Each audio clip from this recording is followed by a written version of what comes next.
total 12,504 words. I am happy with that. That's as far as I wanted to get. Update my progress. 12,504 words on Ruthless, Rabid, Raging, Ravenous, Rampaging, Remorseless, Repulsive, Revolting, Repugnant zombies. Good job, Jay Wilburn. We'll take a look at Ryan J. Pelton.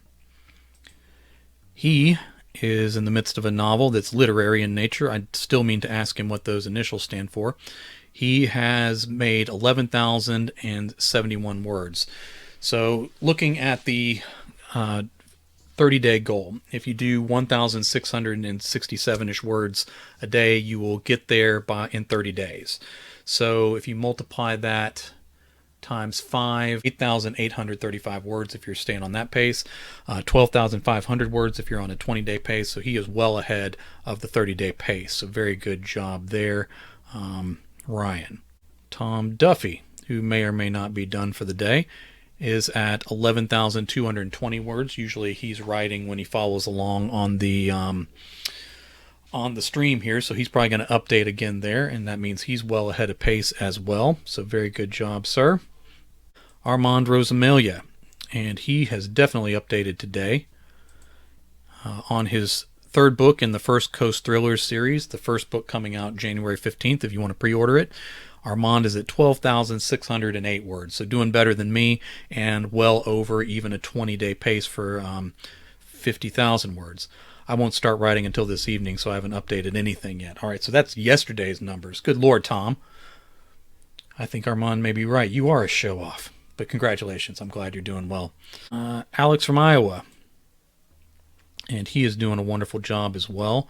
Alex is at 9,317 words on Curse of the Blood Moon, so well ahead of the 30-day pace, which is excellent. So he'll get that 50,000 words without hardly a problem. Oscar, we haven't looked at Oscar Jones in a while.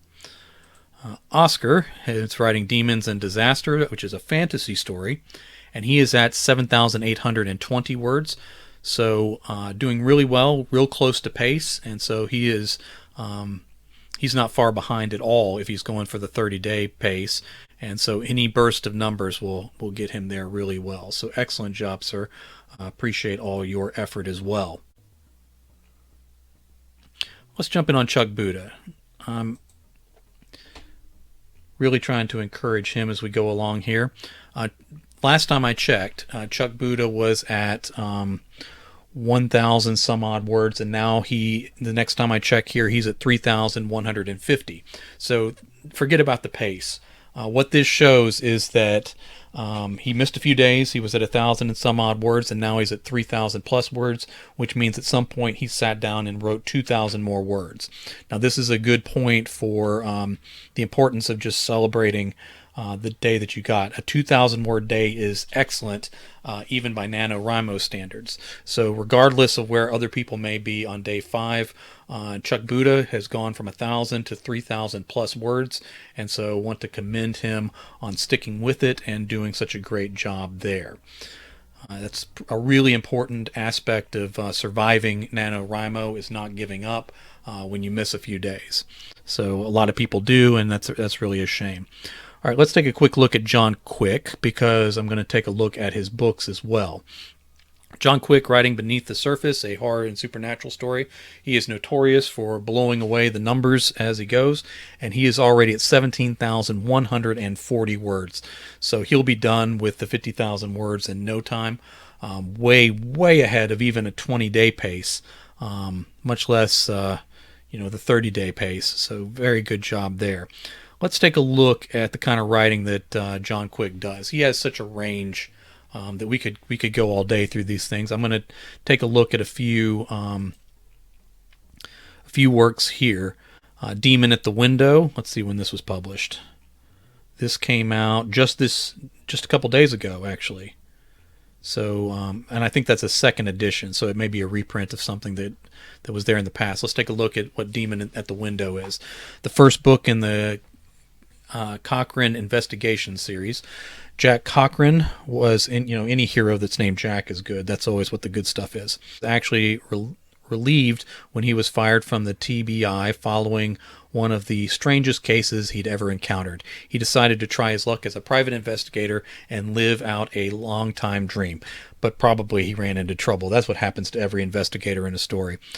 What he didn't expect was that his first case would be to track down a stalker who may be an actual burst from hell demon intent on killing his clients off one by one. Don't you hate that? I run into that all the time. This isn't the case he wanted, but it's the one he ended up with, and he can only hope to survive the demon at the window. So if you're not interested in that, I don't know what's wrong with you. Let's see the Crimson Springs. All right, Crimson Springs. The last thing Tim wanted was to move to a small town like Crimson Springs, of course. Small towns in horror stories are the worst. After spending his entire life in a larger city like Nashville, his dad was going to be the new police chief, so he didn't really have much choice in the matter. When he spotted a cute girl on the courthouse steps on the way in, though, he figured it might not be that bad. I'm guessing this girl is trouble. Little did he know Crimson Springs wasn't an ordinary small town in the South. It had a secret. I think all small towns in the South have secrets, but probably not like this one. An exceptionally dark one, and it was about to consume him. Something's not quite right with this place, and it is up to Tim and a pair of fellow outcasts to figure out what's behind it, and to stop it before it's too late. Crimson Springs, a lovely place to die. That's some good copy right there. Savage Mountain is one that I have read and I really do enjoy. Kind of an exploration up into the mountains, and you end up with criminals and all sorts of things, and it's a good fight for survival type novel. And then you can look here and see that John Quick is producing all sorts of work that you would probably be interested in. So nice horror stories that kind of have a thriller element to them as well.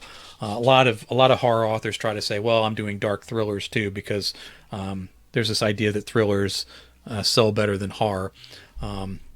But I would actually describe John Quick's writing as horror stories with a thriller element in them, or the reverse. There truly is thriller aspects to his horror. So I think it makes an interesting and very good combination there.